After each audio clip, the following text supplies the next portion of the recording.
Gak sedikit dari lo mungkin yang masih punya sudut pandang atau perspektif mengenai orang yang berkelas itu adalah orang yang memiliki hidup yang berkecukupan atau bahkan bisa dibilang memiliki standar hidup di atas rata-rata orang pada umumnya. Gak salah sih bro, tapi parameter orang bisa dikatakan berkelas juga gak cuma dilihat dan diukur hanya dari status sosial maupun sisi ekonomi yang berkecukupan saja. Parameter orang yang berkelas juga bisa dilihat dari beberapa ciri-ciri yang menunjukkan seseorang itu berkelas atau tidaknya. Jadi apa aja sih ciri-ciri dari orang yang berkelas itu? Nomor satu, nggak banyak ngomong.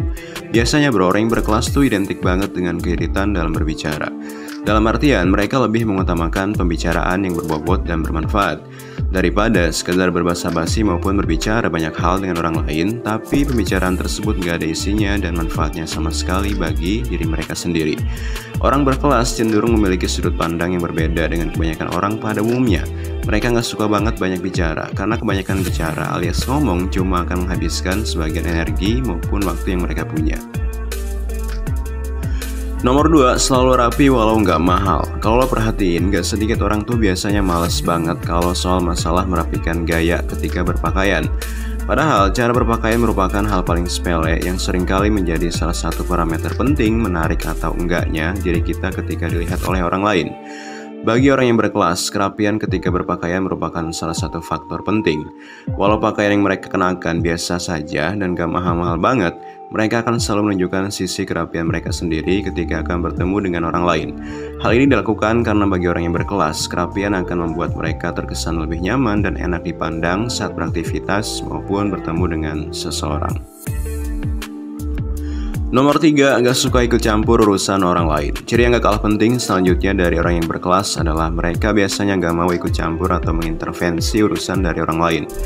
Saat kebanyakan orang suka banget dalam mengurusi masalah atau kehidupan orang lain, dan lo ngerasa pasti udah gak aneh ketika sering ngeliat banyak orang yang suka banget mengurusi masalah atau urusan maupun kehidupan orang lain.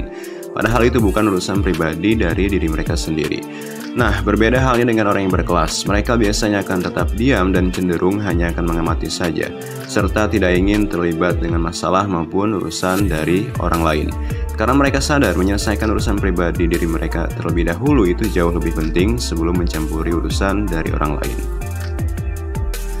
Yang keempat, banyak ilmu tapi nggak so tau dan so pintar. Di posisi selanjutnya untuk ciri dari orang yang berkelas ialah banyak ilmu tapi mereka nggak so pintar dan so tau.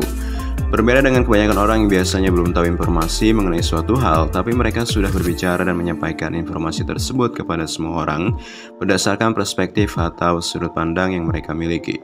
Padahal apa yang dikatakannya belum tentu benar dan bisa saja itu hanya cocokologi semata yang mengandung hoax.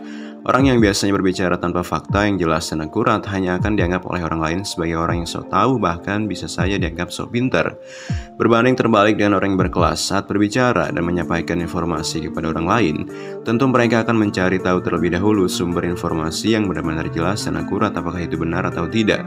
Sehingga mereka akan terlihat memiliki banyak ilmu, namun gak sok tahu dan sok pintar, serta gak asal ngomong tanpa didasari fakta yang jelas tentunya. Nomor 5, cenderung diam dan tenang ketika diterpa masalah. Orang yang berkelas ketika diterpa suatu masalah, mereka tidak panik dan khawatir serta tidak lari dari masalah tersebut. Tapi mereka justru akan tetap tenang dan diam saat diterpa suatu masalah. Hal ini bukan tanpa alasan, karena mereka cenderung lebih suka mencari solusi sendiri dan menyelesaikan masalahnya tanpa melibatkan dan merepotkan orang lain. Mereka melakukan hal ini karena mereka sadar akan pemikirannya untuk menemukan solusi dari berbagai masalah itu merupakan langkah yang paling tepat. Oleh karena itu, saat diterpa suatu masalah, mereka cenderung akan tetap tenang dan diam untuk mencari solusi terbaik dari permasalahan yang menimpa diri mereka. Nomor 6, memiliki attitude dan empati yang baik. Pasti lo semua udah tahu dong, etika atau attitude itu lebih tinggi daripada ilmu. Bahkan ada pepatah yang mengatakan kalau adab lebih tinggi daripada ilmu. Dalam artian, ketika seseorang memiliki adab, sudah pasti orang tersebut berilmu. Saat kita bertemu dengan orang lain, parameter penting selain cara berpakaian yang sudah pasti dinilai oleh orang lain dari diri kita ialah perilaku kita di mata orang lain itu seperti apa. Karena dengan bagaimana cara kita berperilaku, orang lain akan bisa menilai dan menentukan karakter atau kepribadian dari diri kita apakah memiliki attitude atau tidak. Nah, orang yang berkelas ketika bertemu dengan orang lain biasanya akan menunjukkan attitude dan perilaku yang baik tanpa melihat status sosial orang yang ditemui itu seperti apa. Nomor 7, selalu percaya diri namun gak sombong. Nah, di posisi terakhir untuk ciri orang yang berkelas ialah mereka selalu memiliki kepercayaan diri yang tinggi tapi nggak sombong. Tentu lu semua udah paham kalau kepercayaan diri itu merupakan salah satu faktor penting dalam memengaruhi maupun membuat orang lain tertarik dengan diri kita. Tapi, kepercayaan diri juga harus diimbangi dengan ilmu dan tingkah laku yang baik dari diri kita tentunya. Ketika lo mau jadi orang yang berkelas, lo harus bisa mengelola kadar kepercayaan diri yang lo punya. Jangan sampai lo terlalu percaya diri berlebihan sehingga akan menimbulkan kesombongan dan penilaian negatif lainnya di mata orang lain. Nah, itu tadi 7 ciri dari orang yang berkelas. Jika dirasa apa yang gue sebutin tadi masih kurang, lo sabi banget komen atau nambahin di kolom komentar. Sekian dulu untuk konten kali ini, semoga bermanfaat, mengedukasi, serta menginspirasi diri lo untuk menjadi pribadi yang lebih baik lagi setiap harinya. Sampai jumpa pada konten berikutnya, see you next time.